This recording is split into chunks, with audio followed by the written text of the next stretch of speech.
Dulu kamu cuma buruh bangunan miskin. Jangan mimpi bisa sukses.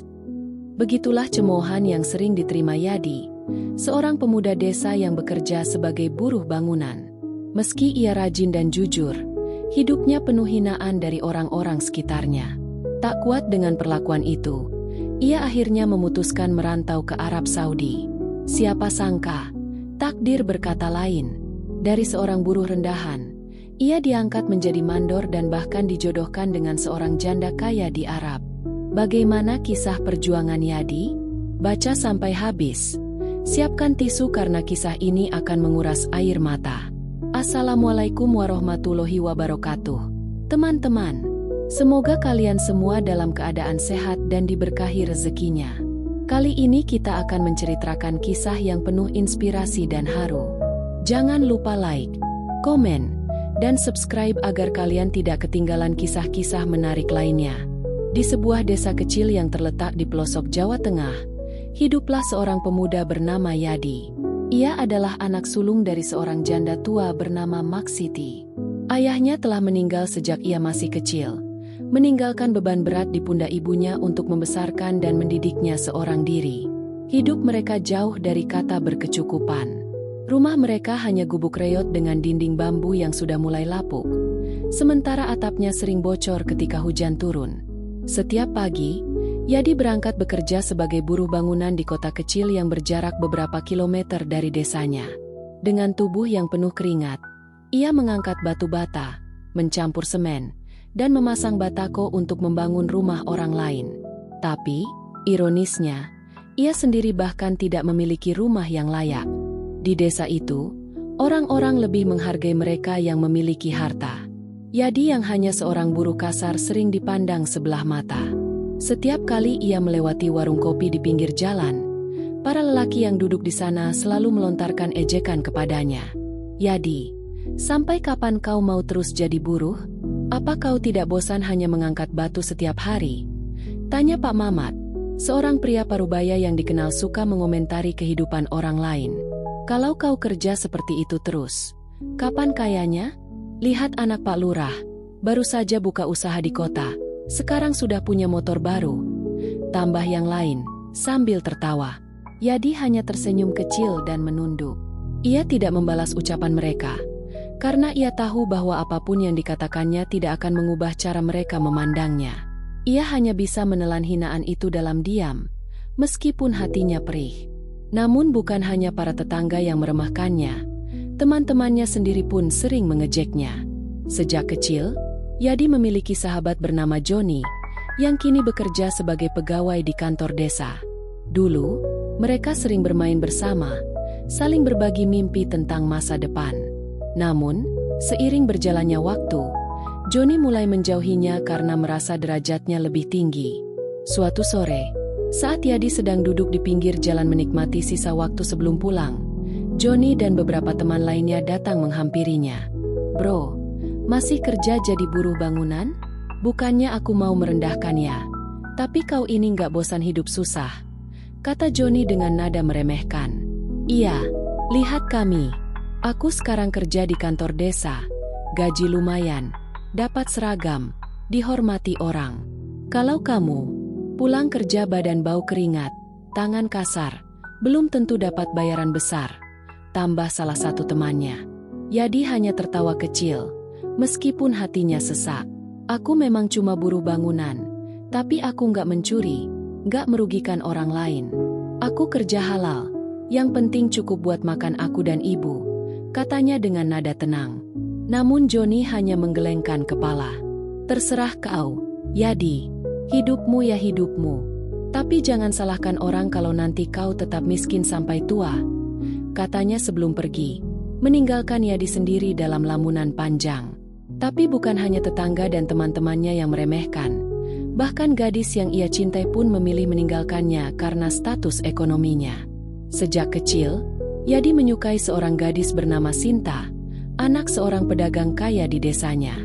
Mereka sering menghabiskan waktu bersama, berjalan-jalan di sawah, menikmati sore di bawah pohon mangga, dan saling berbagi cerita tentang impian masing-masing.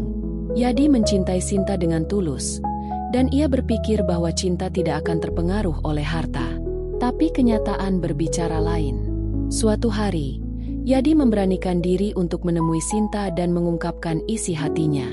"Sinta, aku tahu aku bukan siapa-siapa. Aku hanya seorang buruh bangunan. Tapi aku berjanji, aku akan bekerja keras. Aku akan membuatmu bahagia jika kau mau bersamaku," katanya dengan suara gemetar. Sinta menatapnya dengan mata berkaca-kaca.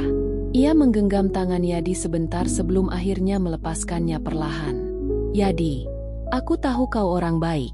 Aku juga menyayangimu. Tapi aku butuh masa depan yang pasti. Aku tidak bisa hidup hanya dengan janji," katanya lirih. Beberapa hari kemudian, Yadi mendengar kabar bahwa Sinta telah dilamar oleh seorang pria dari kota yang kaya raya. Pernikahan mereka diadakan dengan meriah, dan Yadi hanya bisa menyaksikan dari kejauhan. Ia merasa hancur. Hati Yadi semakin perih. Ia merasa tidak dihargai di kampungnya sendiri. Tidak peduli seberapa keras ia bekerja, ia tetap dianggap rendahannya karena tidak memiliki harta. Malam itu, ia duduk termenung di depan rumahnya yang reot, memandangi langit yang gelap tanpa bintang. Di sampingnya, ibunya duduk dengan wajah penuh kekhawatiran. "Yadi, apa kau baik-baik saja, nak?" tanya Maksiti dengan suara lembut. Yadi menghela napas. "Bu, kenapa hidup ini tidak adil? Aku sudah berusaha sekuat tenaga, tapi orang-orang tetap menganggapku tidak berguna," ucapnya dengan mata berkaca-kaca. Maksiti mengusap kepala anaknya dengan penuh kasih sayang. "Nak, rezeki itu sudah diatur oleh Allah. Mungkin sekarang kau merasa tertindas, tapi percayalah, Allah selalu punya rencana yang lebih baik untukmu," katanya dengan lembut. Yadi menunduk. Hatinya ingin percaya, tapi rasa kecewa terlalu besar untuk dihapus dalam sekejap. Akhirnya, setelah berhari-hari berpikir, Yadi mengambil keputusan besar. Ia tidak bisa terus hidup dalam hinaan dan keterbatasan. Ia harus mencari jalan keluar. Maka, suatu pagi, ia berbicara kepada ibunya dengan tekad yang bulat. "Bu, aku akan merantau. Aku akan pergi ke Arab Saudi menjadi TKI," ucapnya mantap. Maksiti terkejut. "Nak, merantau ke negeri orang bukan hal mudah. Kau harus kuat, harus siap dengan segala tantangan," katanya dengan mata berkaca-kaca. "Aku siap, Bu. Aku tidak mau terus hidup seperti ini. Aku ingin membuktikan bahwa aku bisa sukses, meskipun aku hanya seorang buruh," kata Yadi dengan suara penuh tekad. Air mata Maksiti menetes, tapi ia tahu bahwa anaknya sudah mengambil keputusan yang besar. Ia hanya bisa berdoa dalam hati agar Allah selalu melindungi Yadi dalam perjalanannya menuju masa depan yang lebih baik. Keputusan Yadi untuk merantau bukanlah sesuatu yang mudah. Ia harus mencari informasi tentang cara menjadi TKI yang legal dan aman. Dengan susah payah, ia mengumpulkan uang untuk mengurus berbagai dokumen, termasuk paspor dan visa. Setiap malam, ia merenungkan keputusannya sambil menatap wajah ibunya yang semakin tua. Hatinya berat meninggalkan Maksiti Sendiadi, tetapi ia tahu bahwa ini adalah satu-satunya jalan untuk mengubah nasibnya. "Bu, aku janji akan pulang sebagai orang yang sukses. Aku ingin ibu bisa tinggal di rumah yang layak," kata Yadi suatu malam. Suaranya bergetar menahan haru. Maksiti mengelus punggung anaknya dengan lembut. "Nak, ibu hanya ingin kau selamat dan tetap dalam lindungan Allah. Harta bisa dicari, tapi kebahagiaan sejati ada dalam hati yang ikhlas," ujarnya bijak. Malam itu, Yadi tidur dengan berbagai perasaan berkecamuk di hatinya.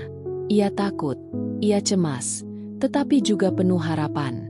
Esok adalah awal perjalanan panjangnya menuju negeri orang.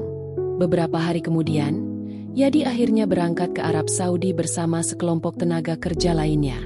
Ia naik pesawat untuk pertama kalinya, sebuah pengalaman yang menggetarkan hatinya. Ketika pesawat lepas landas, ia memejamkan mata dan berbisik dalam hati, "Ya Allah, lindungilah aku dalam perjalanan ini." Setibanya di Arab Saudi, ia langsung ditempatkan di sebuah proyek konstruksi besar di Riyadh. Cuaca di sana begitu panas, jauh lebih terik daripada di kampung halamannya. Hari-hari pertama sangat berat. Ia bekerja dari pagi hingga malam, berkeringat di bawah matahari yang menyengat, dan tinggal di asrama pekerja yang sederhana.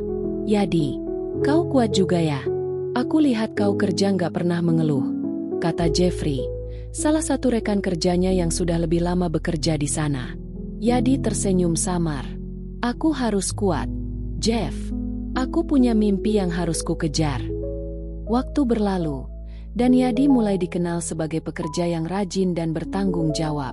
Bosnya, seorang kontraktor Arab bernama Tuan Abdullah, memperhatikan kegigihannya. Suatu hari, saat jam istirahat, Tuan Abdullah menghampiri Yadi.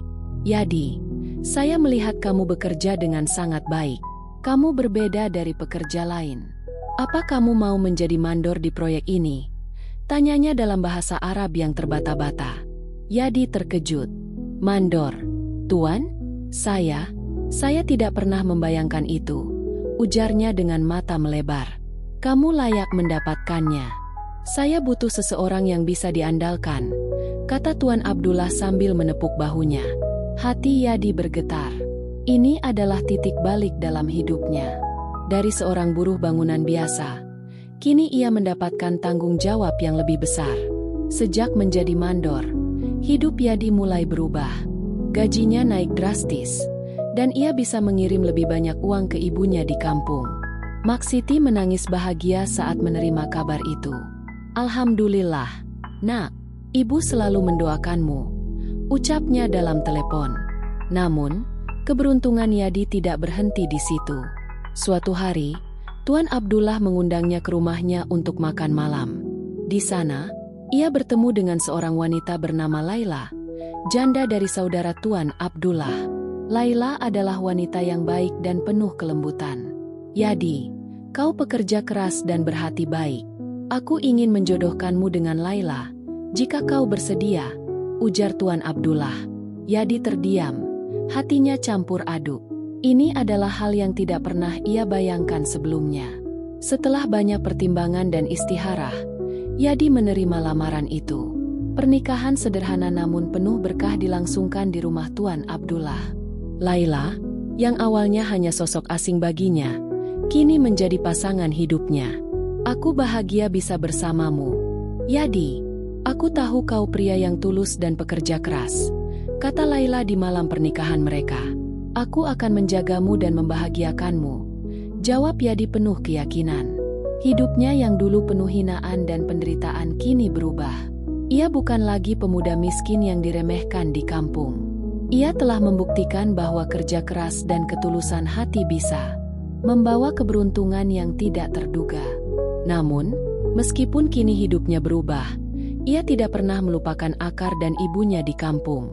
Ia tahu, suatu hari nanti, ia akan pulang membawa kebanggaan untuk keluarganya. Hari-hari setelah pernikahan mereka dipenuhi dengan kebahagiaan dan harapan baru. Yadi mulai beradaptasi dengan kehidupan barunya sebagai suami Laila, yang ternyata adalah wanita penuh perhatian dan pengertian. Setiap pagi, Laila menyiapkan sarapan untuknya sebelum berangkat kerja. Sesuatu yang sederhana, tetapi begitu berarti bagi Yadi yang sejak kecil hidup dalam kesederhanaan. Yadi, sarapan dulu. Aku sudah menyiapkan roti dan teh hangat untukmu, kata Laila sambil tersenyum. Yadi menatap istrinya dengan penuh syukur. Terima kasih, Laila. Aku tak pernah menyangka akan memiliki kehidupan seperti ini, ucapnya lirih.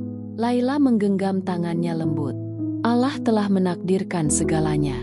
Kau lelaki baik, kau pantas mendapatkan kebahagiaan. Kehangatan rumah tangga mereka menjadi sumber semangat baru bagi Yadi. Kini ia tak lagi bekerja hanya untuk dirinya sendiri, tetapi juga untuk istri dan ibunya di kampung. Ia semakin giat bekerja, membuktikan bahwa dirinya layak menjadi kepala rumah tangga yang bertanggung jawab. Namun, kehidupan tak selamanya berjalan mulus. Suatu hari, proyek yang dikerjakan Yadi mengalami kendala besar. Salah satu bagian bangunan runtuh akibat kesalahan perhitungan dari tim teknis. Sebagai mandor, Yadi harus bertanggung jawab atas para pekerja dan memastikan bahwa pekerjaan mereka tetap aman. Yadi, ini masalah besar. Kita bisa kehilangan proyek ini jika tidak segera diperbaiki, kata salah satu insinyur dengan nada panik. Yadi menghela napas dalam-dalam. Ia tahu ini bukan kesalahannya, tetapi sebagai pemimpin di lapangan, ia harus bertindak cepat. Tenang, kita akan cari solusinya. Pastikan semua pekerja selamat dan buat laporan ke atasan. Aku akan bicara dengan Tuan Abdullah. Saat bertemu dengan Tuan Abdullah, Yadi menjelaskan situasi dengan jujur. Ia mengusulkan beberapa langkah perbaikan dan strategi agar proyek tetap berjalan. Tuan Abdullah terkesan dengan ketenangan dan kecerdasan Yadi dalam menangani masalah. Kau memang pekerja yang bisa diandalkan, Yadi. Aku semakin yakin bahwa aku tidak salah memilihmu sebagai mandor, kata Tuan Abdullah sambil menepuk bahunya. Sejak kejadian itu, kepercayaan terhadap Yadi semakin meningkat. Ia sering diajak dalam rapat-rapat penting dan diberi kesempatan untuk belajar lebih banyak tentang manajemen proyek. Kesuksesan Yadi juga mulai terdengar di kampung halamannya. Orang-orang yang dulu meremehkannya kini takjub dengan pencapaiannya. Suatu hari, ia menerima telepon dari ibunya. Suaranya terdengar penuh kebanggaan. Yadi, orang-orang di kampung mulai bertanya-tanya tentangmu. Mereka tak menyangka kau bisa sukses seperti ini. Yadi tersenyum kecil. Bu, aku hanya ingin membuktikan bahwa kita tidak bisa selamanya diremehkan. Selama kita mau berusaha, Allah akan membuka jalan. Maksiti terisak haru. Ibu selalu bangga padamu, Nak. Tapi jangan lupa, sehebat apapun kau, tetaplah rendah hati. Kata-kata ibunya menjadi pengingat bagi Yadi.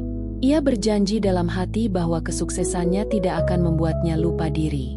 Setelah beberapa tahun bekerja dan menabung, Yadi akhirnya bisa membeli sebidang tanah di kampung untuk ibunya. Ia juga merenovasi rumah lama mereka agar lebih layak huni. Maksiti tak kuasa menahan air mata saat melihat rumah barunya melalui video call. Nak, ini terlalu mewah untuk ibu, katanya sambil menyeka air matanya. Yadi tersenyum hangat. Bu, ini bukan mewah. Ini hanya tempat yang lebih nyaman untuk ibu. Aku ingin ibu hidup bahagia dan tidak lagi merasa kekurangan. Laila yang duduk di samping Yadi ikut tersenyum. Maksiti, rumah ini juga untuk tempat kami pulang nanti. Kami ingin sering berkunjung ke kampung. Maksiti mengangguk haru. Ia tak pernah menyangka anaknya yang dulu diremehkan kini bisa mengangkat derajat keluarga mereka. Akhirnya, setelah bertahun-tahun merantau, Yadi dan Laila memutuskan untuk pulang ke Indonesia. Kepulangannya disambut dengan antusias oleh warga kampung. Orang-orang yang dulu mencibirnya kini menyambutnya dengan senyuman dan pujian. Yadi, selamat datang kembali. Wah, kau sekarang benar-benar sudah sukses, seru seorang tetangga yang dulu sering meremehkannya. Yadi hanya tersenyum. Terima kasih. Aku hanya berusaha dan berdoa. Sisanya Allah yang menentukan. Saat bertemu dengan ibunya, Yadi langsung memeluknya erat. Bu, aku pulang. Aku pulang sebagai anak yang sudah menepati janjinya. Maksiti menangis dalam pelukannya. Ibu bangga padamu. Nak, kau membuktikan bahwa kerja keras dan doa tidak pernah sia-sia. Kini, Yadi bukan lagi pemuda miskin yang diremehkan. Ia telah membuktikan bahwa takdir bisa diubah dengan usaha dan keteguhan hati. Namun, yang terpenting, ia telah kembali ke pelukan ibunya, membawa kebahagiaan dan kehormatan bagi keluarganya. Setelah kembali ke kampung halamannya, Yadi tidak ingin hanya berdiam diri menikmati hasil kerja kerasnya di Arab Saudi. Ia mulai berpikir untuk membangun usaha sendiri agar bisa tetap produktif dan membantu warga sekitar. Suatu malam, ia berbincang dengan Laila di beranda rumah mereka. Laila, aku ingin melakukan sesuatu di kampung ini.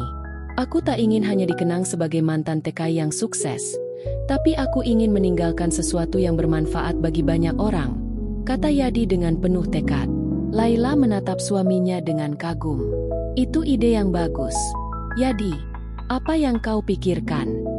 Yadi menghela napas pelan, lalu berkata, aku ingin membuka usaha konstruksi di sini.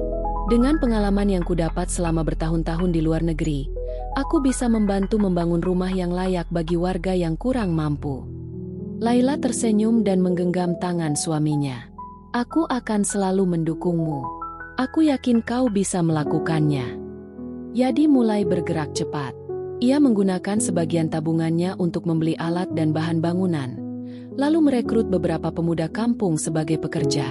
Ia ingin memberikan kesempatan bagi mereka yang dulu juga diremehkan, seperti dirinya di masa lalu. Mas Yadi, terima kasih sudah memberi kami pekerjaan. Kami tak pernah menyangka bisa bekerja di kampung sendiri tanpa harus merantau jauh, kata salah satu pemuda bernama Dodi. Yadi tersenyum sambil menepuk bahu Dodi. Aku tahu rasanya berjuang dari bawah.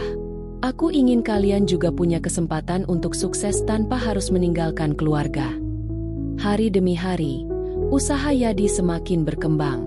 Ia mulai mendapatkan proyek dari warga sekitar, bahkan dari kota sebelah. Keahliannya dalam konstruksi yang ia pelajari di Arab Saudi menjadi modal besar dalam membangun usahanya. Namun, kesuksesan tidak datang tanpa cobaan. Salah satu proyek besar yang sedang mereka kerjakan mengalami kendala karena cuaca buruk. Hujan deras menyebabkan fondasi rumah yang sedang dibangun menjadi rapuh. Para pekerja mulai khawatir. Mas Yadi, bagaimana ini? Jika terus begini, bangunannya bisa runtuh, ujar salah satu pekerja dengan cemas. Yadi menghela napas panjang, menatap bangunan yang hampir selesai itu. Ia tahu harus mengambil keputusan cepat. Kita harus memperbaiki fondasi secepat mungkin. Jangan biarkan cuaca menghancurkan kerja keras kita. Aku akan membeli bahan tambahan. Kalian bersiap untuk bekerja besok pagi. Meski lelah, Yadi tetap berada di lokasi hingga malam untuk memastikan semuanya berjalan lancar. Laila pun selalu mendukungnya, menyiapkan makanan bagi para pekerja dan memberikan semangat kepada suaminya. Setelah melewati berbagai tantangan, akhirnya proyek tersebut selesai dengan sukses. Rumah-rumah yang dibangun oleh tim Yadi kini berdiri kokoh dan memberikan kebahagiaan bagi pemiliknya. Kabar tentang kerja keras dan keuletan Yadi menyebar ke berbagai daerah. Suatu hari, seorang pengusaha besar dari kota datang menemui Yadi. Saya mendengar banyak tentang pekerjaan Anda, Yadi. Saya ingin menawarkan kerjasama untuk proyek perumahan di kota ini. Bagaimana menurut Anda? Yadi hampir tak percaya dengan apa yang didengarnya. Tawaran itu adalah kesempatan besar yang bisa membawa usahanya ke tingkat lebih tinggi. Namun, ia tetap berpikir matang sebelum menjawab. Terima kasih atas tawarannya, Pak. Saya ingin berdiskusi dengan tim saya dulu. Saya tak ingin mengambil keputusan tergesa-gesa. Laila yang mendengar kabar ini sangat bangga. Yadi, kau telah membuktikan bahwa kerja kerasmu benar-benar berbuah manis. Aku yakin apapun keputusanmu, itu akan menjadi langkah terbaik.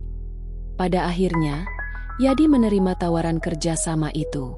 Usahanya semakin berkembang, dan ia mulai membangun lebih banyak rumah untuk masyarakat. Ia tidak hanya sukses secara materi, tetapi juga membawa perubahan bagi kampungnya. Banyak pemuda yang dulu meremehkannya kini justru meminta saran darinya. Suatu hari, saat berjalan di kampung, seorang pria yang dulu sering menghina Yadi mendekatinya dengan raut wajah penuh penyesalan.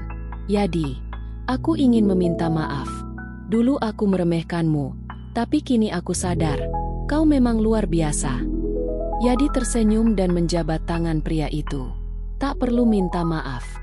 Aku hanya ingin membuktikan bahwa kita semua bisa sukses jika mau berusaha.